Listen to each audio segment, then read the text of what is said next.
perfectly sauteed mushrooms, you're gonna need either creminis, which these are baby portobellos, which are creminis, or white button. But I like the taste of these better. So I'm gonna cut these into an 1/8 inch thick slices. Now, normally when you cook mushrooms, they're gonna shrink. So if I wanted them to be this size, I would actually cut them thicker. But I'm gonna do something to show you that these guys are actually gonna keep the actual shape that they have right now. So now we have these cut to the size that I want. I'm gonna let them sit out in room temperature. And that is the trick to these. Normally, when they're gonna shrink, it's because there's moisture in it. Moisture will come out, which makes it shrink. But if you actually air dry it, they won't shrink at all. I have a plate that I cut 4 hours ago, and these have been sitting out room temperature. They're a lot drier than when you normally cut the mushrooms. So we will go and saute these now. So now I have a flavored oil. This has been flavored with garlic, thyme, and rosemary. I've made this before, so if you want to see the video, you can click on the screen right now. I'm gonna coat the bottom of my pan with this.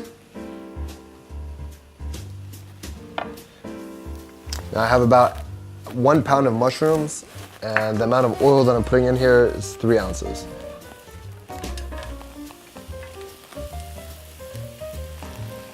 It's okay if it gets overcrowded a little bit. Give it an initial shake. It's gonna absorb all that oil, and then it's gonna let it come on out in a couple minutes. Now when you see some sizzling and some steam coming out, that's when you want to add your salt. So I'm gonna put about a teaspoon in here. And here's the other trick. You don't want to move your mushrooms if you don't have to. So that way you get a nice little sear on the mushrooms. If you constantly move it, they're just gonna sweat and they're not gonna look very nice. But if you leave it like this, they're gonna get a nice little sear, toss it again. So I would maybe toss this a total of 3 times in the cooking process. Because you don't want to toss it too much, if you have like some bunching up the way that we have with these mushrooms right here, and all this free space around, just take a spatula and pat it down. You want to use as much surface area as possible. So I'm going to toss this for the second time. I just want you to see what it's going to look like. I'll just move it over here. You see we have some caramelization on these mushrooms, and right down on this one.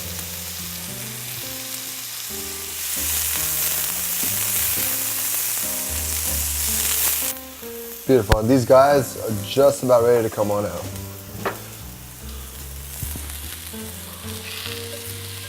They have very beautiful nutty smell. Also you can smell those herbs and garlics coming out because I put that herb oil in there. And these guys just look amazing.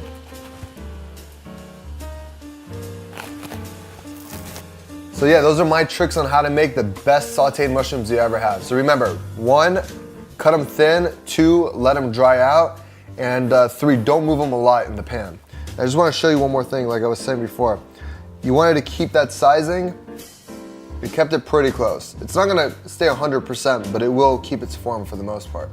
So listen, for more tasty ideas and smart recipes, come subscribe to our YouTube channel and visit us at TigerChef.com for all your chef needs.